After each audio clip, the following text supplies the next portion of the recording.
રાજકોટ જિલ્લાના ઉપલેટામાં પાટણ વાવ રોડ ઉપર મૃત પશુ નાખી જતા હોવાની હાલ માહિતી મળી રહી છે। વાત કરીએ સ્થાનિકોએ આવેદન આપી સામે વાત આપી છે। વોર્ડ નંબર 9ના સ્થાનિકોએ ઉપલેટા નગરપાલિકાના ચીફ ઓફિસરને આવેદન આપ્યું છે। વોર્ડ નંબર 9ના સ્થાનિકોનો આક્ષેપ છે કે પાટણ વાવ રોડ પર નગરપાલિકા હદ વિસ્તારમાં ઘણા અજાણ્યા ઇસમો મૃત પશુઓ નાખી જાય છે। રહેણાંક વિસ્તાર નજીક મૃત પશુઓ નાખી જવામાં આવતા આસપાસના લોકો મૃત પશુની દુર્ગંધથી અત્યંત ત્રસ્ત છે। મૃત પશુ નાખી જનાર લોકો પર કાર્યવાહી કરવાની માંગ સાથે ઉપલેટાના સ્થાનિક ખાસ ચીફ ઓફિસરને આવેદનપત્ર આપ્યું હતું। નગરપાલિકા દ્વારા મૃત પશુના નિકાલ માટે કોઈ વૈકલ્પિક વ્યવસ્થા માટે એવી પણ માંગ કરી હતી કે અત્યંત દુર્ગંધને કારણે વોર્ડ નંબર 9માં રહેવું પણ મુશ્કેલ બન્યું છે। મારું નામ તસ્લીમ કતીરા છે। અલ્ફીજા પાર્કમાં રહું છું। છેલ્લે મારું ઘર આવેલું છે।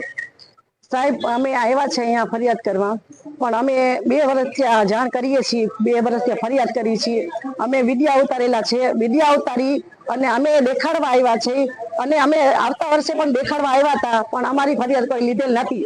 બરાબર, એના કારણે અમે બધા હેરાન થાય છીએ અને એના કારણે અમારા લેડીઝો જેન્ટ્સ કામ મૂકી છોડીને આવ્યા છે, પણ તમે કોઈ અમને મદદ કરવા તૈયાર નથી। પણ હવે અમે બધા પાછા આવ્યા છીએ આવતા વર્ષે, પણ અમારા નાના નાના છોકરા કે મોટી ઉંમરના એ ગંદકીથી બધા બીમાર થાય છે અને હવે અમે ફરિયાદ કરેલી હતી, કેટલાને રોકેલ પણ છે। અહીંયાથી રોજ જાય છે, અમારા ઘર પાસેથી નીકળે છે, એ લોકોને અમે રોકેલ છે પણ કોઈ રોકાતું નથી અને આ લોકો પણ કાંઈ અમારી મદદ કરતા નથી।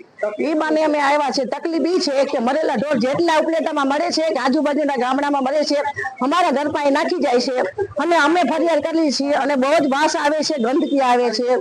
એના હિસાબે અમારા નાના નાના છોકરા બહુ જ બીમાર થાય છે અને મોટા ઉંમરના પણ એને સ્વાસ્થ્યની તકલીફ થઈ જાય છે। તો અમે જાણ કરવા આવ્યા છે કે એનો તમે નિકાલ કરો, બરાબર છે, પણ હવે તમારે કાંઈ કરવું નથી તો અમે આગળ વધીએ કે શું?